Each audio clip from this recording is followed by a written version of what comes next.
আসসালামু আলাইকুম, শুভ বিকেল। আশা করি আপনারা ভালো আছেন। আজকে আমরা আলোচনা করব ধানের মাজরা পোকা সম্পর্কে।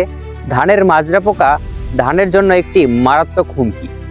সঠিক সময়ে মাজরা পোকা দমন করতে না পারলে ধানের ফলন 25 থেকে 50% পর্যন্ত কমে যাওয়ার সম্ভাবনা থাকে।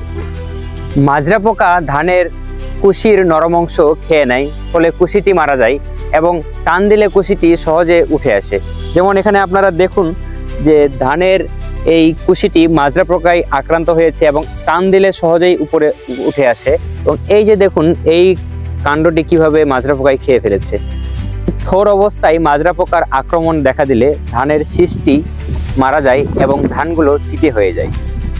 মাজরা পোকা দমনের জৈবিক উপায়: লাইন ও লগো পদ্ধতিতে ধান লাগান। ধানের জমিতে বাঁশের কঞ্চি বা গাছের ডালপালা পুঁতে দিন যেন পাখি বসতে পারে, এবং পরিমিত পরিমাণে সার ব্যবহার করুন এবং YSB লিওর ফেরোমন ফাঁদ ব্যবহার করুন। জৈবিক পদ্ধতি অবলম্বন করার পরেও মাজরা পোকার আক্রমণ মারাত্মক হলে, যেমন 10% মরা কুশি বা 5% মরা শীষ দেখা দিলে ধানের জন্য অনুমোদিত মাত্রায় সিস্টেমিক কীটনাশক স্প্রে করুন।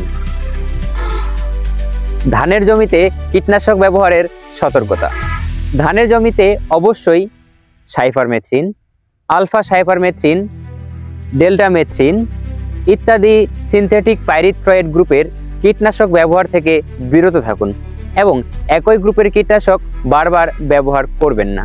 মাজরা পোকা দমনে কখন স্প্রে করবেন? ধানের চারা লাগানোর 25 থেকে 30 দিন পর এবং কাইচ থোর হওয়ার সময় অনুমোদিত মাত্রায় শেষ বিকেলে স্প্রে করুন। এরকম কৃষি বিষয়ক আরও তথ্যবহুল ভিডিও পেতে আমাদের অ্যাগ্রো মেন্টর পেজটি ফলো দিয়ে সাথে থাকুন এবং কৃষি বিষয়ক যে কোনো জিজ্ঞাসায় আপনি আমাদের পেজের মেসেজ করুন। ধন্যবাদ।